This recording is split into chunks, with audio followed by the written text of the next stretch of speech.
السلام علیکم ورحمۃ اللہ وبرکاتہ۔ الحمد للہ المرتفع عن ادراک الابصار الناظرہ، المنزہ عن التخیلات والاوہام الخاطرہ، الذی جعل الموت اول منازل الآخرہ۔ اشہد ان لا الہ الا اللہ وحدہ لا شریک لہ، واشہد ان محمدا عبدہ ورسولہ، اما بعد۔ اعوذ باللہ من الشیطان الرجیم۔ ذالکم اللہ ربکم لا الہ الا ہو، خالق کل شیء فاعبدوہ وہو علی کل شیء وکیل۔ محترم ناظرین، آج کے درس کا موضوع ہے تعدد الہ کا ابطال، یعنی متعدد معبودوں کا بطلان۔ اس کائنات کے اندر صرف اور صرف ایک اللہ ہے جس کی عبادت کی جانی چاہیے اور اسی کی پرستش ہونی چاہیے۔ اللہ سبحانہ و تعالی نے اپنی مقدس کتاب قرآن مجید کے اندر اس بات کو واضح کیا ہے کہ اس کائنات کا نظام چلانے والا صرف ایک ہے، تن تنہا ہے، اور وہ اللہ رب العالمین ہے۔ وہی وہ اللہ ہے جو پوری کائنات کا نظام بحسن خوبی چلا رہا ہے۔ سورہ ملک کے اندر اللہ رب العالمین نے فرمایا، اولم يروا الى الطير فوقهم صافات ويقبضن ما يمسكهن الا الرحمن انه بكل شيء بصير۔ تو اس آیت کریمہ کے اندر اللہ رب العالمین نے یہ ارشاد فرمایا کہ کل کائنات کا نظام اللہ رب العالمین چلا رہا ہے۔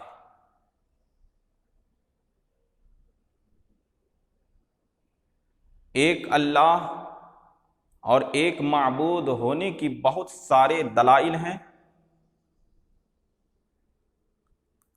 عقلی اور نقلی دونوں قسم کی دلیلیں ہیں۔ اللہ رب العالمین نے سورہ انبیاء آیت نمبر 22 کے اندر ارشاد فرمایا، لو کان فیہما آلہۃ الا اللہ لفسدتا فسبحان اللہ رب العرش عما یصفون۔ اگر زمین اور آسمانوں میں اللہ کے علاوہ اور معبود ہوتے تو پھر یہ دونوں درہم برہم ہو جاتے، یعنی آسمان اور زمین ٹوٹ پھوٹ کر کے چکناچور ہو جاتے۔ یقیناً اللہ سبحانہ و تعالی عرش کا رب ہے اور ان تمام چیزوں سے پاک اور صاف ہے جو یہ لوگ اللہ رب العالمین کے بارے میں بیان کرتے ہیں۔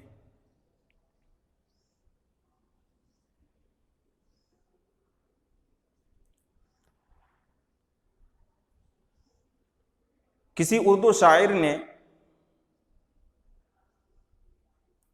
اس کی تعبیر اس طرح سے کی ہے، اگر دو خدا ہوتے سنسار میں تو دونوں بلا ہوتے سنسار میں۔ اس کی وضاحت اس طرح سے کی جاتی ہے،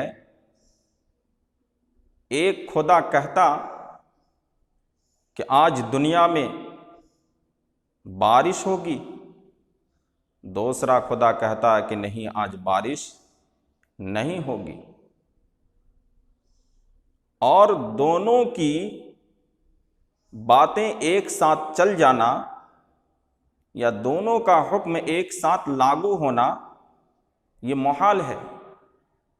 علم اصول کی اصطلاح میں اسے اجتماعی ضدین کہا جاتا ہے، یعنی جس طرح سے آگ اور پانی دونوں جمع نہیں ہو سکتے، اسی طرح سے ان دونوں کا حکم ایک ساتھ لاگو نہیں ہو سکتا۔ مزید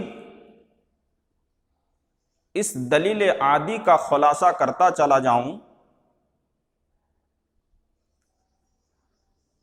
اگر زمین اور آسمان میں دو خدا ہوں اور دونوں مالک و مختار ہوں تو ظاہر یہ ہے کہ دونوں کے احکام پورے آسمان اور زمین میں نافذ ہونے چاہیے، اور عادتاً یہ ممکن نہیں کہ جو حکم ایک دے دوسرا بھی وہی حکم دے،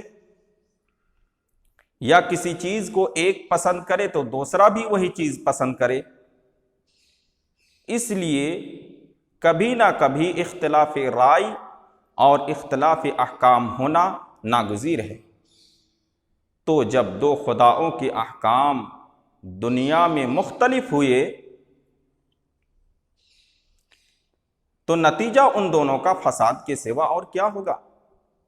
مثلا ایک خدا چاہے کہ اس وقت دن ہو، دوسرا خدا چاہے کہ نہیں اس وقت بارش ہو، ایک خدا چاہے کہ اس وقت رات ہو، دوسرا خدا چاہے کہ نہیں اس وقت صبح ہو۔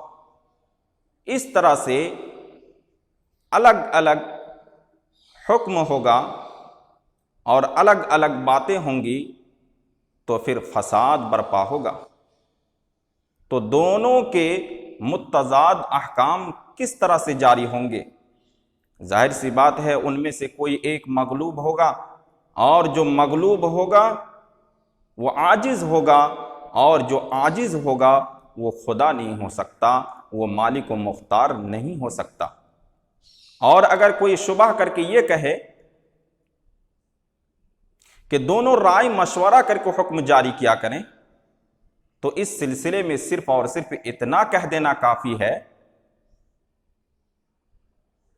کہ جو رائے اور مشورے کے پابند ہوں اور رائے اور مشورے کے بغیر حکم جاری نہ کر سکتا ہو، تو اس سے یہ لازم آتا ہے کہ دونوں کے دونوں بے بس ہیں، عاجز ہیں، اور جب دونوں بے بس ہو گئے تو دونوں بھگوان نہیں ہو سکتے، بلکہ جو ان دونوں کے اوپر ہے، جو مالک و مختار ہے، وہی بھگوان ہے اور وہی ایشور ہے، وہی اللہ ہے، وہی معبود ہے۔ اسی طرح سے ہم اس کائنات کے اندر مشاہدہ کرتے ہیں کہ ہر کثرت کسی وحدت کے تابع ہوتی ہے، اور جو کثرت کسی وحدت کے تابع نہ ہو اس کا نظام فاسد ہو جاتا ہے۔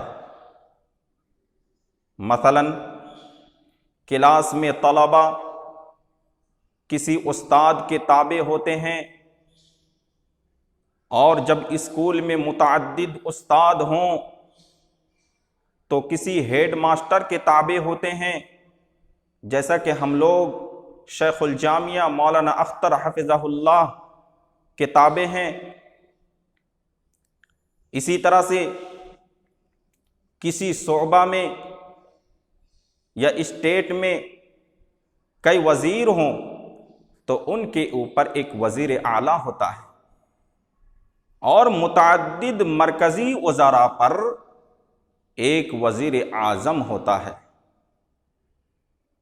اور اسی طرح سے کسی ملک میں دو بادشاہ نہیں ہو سکتے، دو صدر نہیں ہو سکتے، دو وزیر اعظم نہیں ہو سکتے، اور نہ ہی کسی فوج کے دو کمانڈر ان چیف ہو سکتے ہیں۔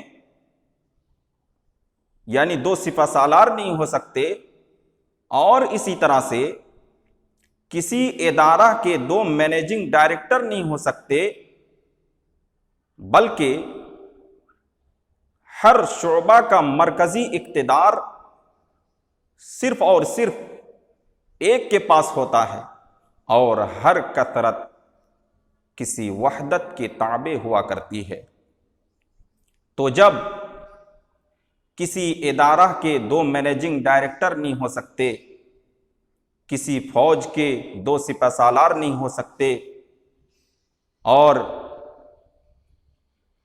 کسی ملک کے دو بادشاہ، دو صدر، دو وزیر اعظم نہیں ہو سکتے، تو سیم ہو بہو اسی طرح اس کائنات کے اندر دو معبود نہیں ہو سکتے، بلکہ معبود صرف اور صرف ایک ہے، اور وہ کون ہے؟ اللہ رب العالمین۔ سچ فرمایا اللہ سبحانہ و تعالی نے سورہ انعام کے اندر آیت نمبر 102، ذالکم اللہ ربکم لا الہ الا ہو خالق کل شیء فاعبدوہ وہو علی کل شیء وکیل۔ وہی اللہ تمہارا رب ہے، وہی اللہ تمہارا پالنے والا ہے، اس کے علاوہ کوئی دوسرا معبود نہیں، اس کے علاوہ کوئی بھی ویکتی عبادت کا مستحق نہیں، اور وہ ہر چیز کا پیدا کرنے والا ہے۔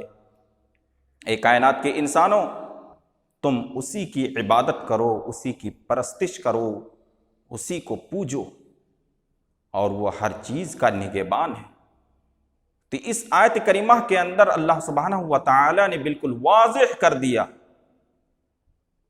اور اس بات کو ہمیں سمجھا دیا کہ صرف اور صرف ایک اللہ ہے جس کی ہم اور آپ عبادت کرتے ہیں۔ اور علامہ ابن تیمیہ رحمۃ اللہ علیہ نے اپنی کتاب العقیدۃ الواسطیہ کے اندر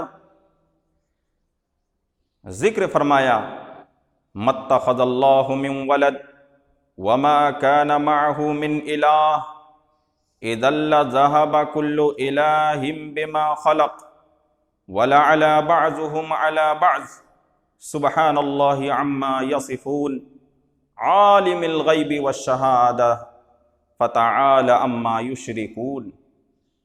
اللہ سبحانہ و تعالی نے کسی کو لڑکا نہیں بنایا، اور اس کے ساتھ کوئی دوسرا معبود نہیں، یعنی اللہ رب العالمین اکیلا ہے، تنے تنہا ہے، اس کا پارٹنرشپ نہیں ہے یا اس کا شریک نہیں ہے۔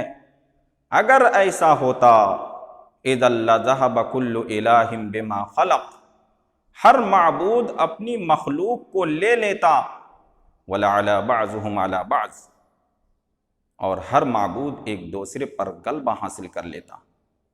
سبحان اللہ، اللہ رب العالمین پاک و صاف ہے ان تمام عیوب سے، یا پھر ان تمام صفات سے جن کو یہ مشرکین مکہ بیان کرتے ہیں اللہ سبحانہ و تعالیٰ کے تعلق سے۔ عالم الغیب والشہادہ، پوشیدہ، حاضر، غیب اور حاضری چیز کو وہ جاننے والا ہے۔ فتعالی عما یشرکون، چنانچہ اللہ سبحانہ و تعالی برتر ہے، بلند ہے ان تمام چیزوں سے جس کو یہ لوگ شریک ٹھہراتے ہیں۔ محترم ناظرین، اس آیت کریمہ سے علامہ ابن تیمیہ رحمۃ اللہ علیہ اس بات کو واضح کرنے کی کوشش کی ہے کہ اللہ رب العالمین ایک ہے، اس کے علاوہ کوئی معبود نہیں۔ اب شارح رحمۃ اللہ علیہ لکھتے ہیں، تضمنت هذه الآیۃ الکریمۃ ایضا جملۃ من صفات التنزیہ، یہ آیت کریمہ بھی صفت التنزیہ سے کلی طور پر شامل ہے، یعنی یہ آیت کریمہ بھی صفات تنزیہ کے ضمن میں ہے، جس کا مقصد یہ ہے کہ اللہ رب العالمین کے تعلق سے جو غلط بیان کیے جاتے ہیں اور غلط باتیں منسوب کی جاتی ہیں، ان تمام چیزوں سے اللہ رب العالمین کو بری کیا جائے، پاک کیا جائے۔ جو چیز اس کی شان کے مطابق نہیں اور جو اس کے مرتبے کے لائق نہیں، ان تمام چیزوں سے اللہ رب العالمین کو بری کیا جائے۔ اس کے بعد لکھتے ہیں فقد نزہ سبحانہ نفسہ فیہا عن اتخاذ الولد وعن وجود الہ خالق معہ وعما یصفہ بہ المفترون الکذابون۔ اللہ سبحانہ وتعالی نے اس آیت کریمہ کے اندر اپنے آپ کی تنزیہ کی اور اپنے آپ کو پاک و صاف قرار دیا۔ کس بات سے؟ کہ اللہ رب العالمین کا کوئی لڑکا نہیں ہے اور اس کے ساتھ کوئی دوسرا معبود بھی نہیں ہے، اور ان تمام چیزوں سے یا ان تمام صفات سے اللہ رب العالمین نے اپنے آپ کی تنزیہ کی جنہیں جھوٹ باندھنے والے، افتراء باندھنے والے اور جھوٹ بولنے والے لوگ اللہ رب العالمین کے بارے میں بیان کرتے ہیں۔ اور اللہ رب العالمین نے اس کی مثال بیان کرنے سے، یعنی اب اللہ رب العالمین کی مثال بیان کرنے سے بھی منع فرمایا اور اس کے ساتھ شریک ٹھہرانے سے بھی منع فرمایا، بغیر کسی حجت اور بغیر کسی دلیل کے۔ والقول علیہ سبحانہ بلا علم ولا دلیل، اور اللہ رب العالمین کے بارے میں گفتگو کرنا، اللہ سبحانہ و تعالیٰ کے تعلق سے باتیں کرنا بغیر کسی دلیل اور بغیر کسی علم کے، اس چیز کو بھی اللہ سبحانہ و تعالیٰ نے حرام اور ناجائز قرار دیا۔ فَهَذِهِ الْآيَةُ تَضَمَّنَتْ إِثْبَاتَ تَوْحِيدِ الْإِلَٰهِيَّةِ وَإِثْبَاتَ تَوْحِيدِ الرَّبُوبِيَّةِ، چنانچہ یہ آیت کریمہ توحید فی الالوہیت اور توحید فی الربوبیت کو شامل ہے۔ فإن اللہ بعدما اخبر عن نفسه بعدم وجود الہ معه اوضح ذلك، یقیناً بلا شبہ اللہ سبحانہ و تعالی نے اپنے بارے میں خبر دی کہ اس کے ساتھ کوئی دوسرا معبود نہیں ہے، پھر اس کے بعد اس بات کو واضح کیا بالکل قطعی دلیل کے ذریعے سے اور روشن حجت کے ذریعے سے کہ اذن اگر اللہ رب العالمین کے علاوہ معبود ہوتے تو کیا خرابی ہوتی؟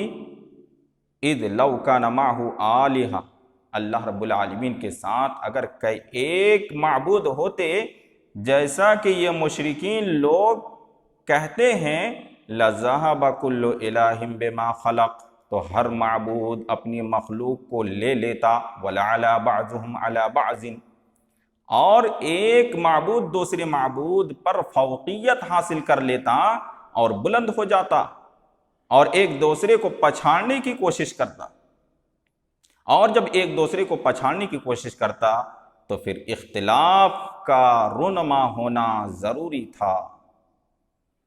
مزید اس دلیل کی وضاحت اس طرح سے ہے، اذا تعددت الآلہۃ فلا بد ان یکون لکل منہم خلق وفعل، اگر کئی ایک معبود ہوتے تو ضروری تھا ہر معبود کے لیے الگ مخلوق ہوتی اور الگ کام ہوتا۔ ولا سبیل الی التعاون فیما بینہم، اور ان کے درمیان ایک دوسرے کی مدد کرنے کی گنجائش نہیں ہوتی، کوئی صورت نہیں ہوتی۔ فإن الاختلاف بینہم ضروری، تو ایسی صورت میں ان کے درمیان اختلاف کا ہونا ضروری تھا۔ کما ان التعاون بینہم فی الخلق یقتضی عجز کل منہم عند الانفراد، جیسا کہ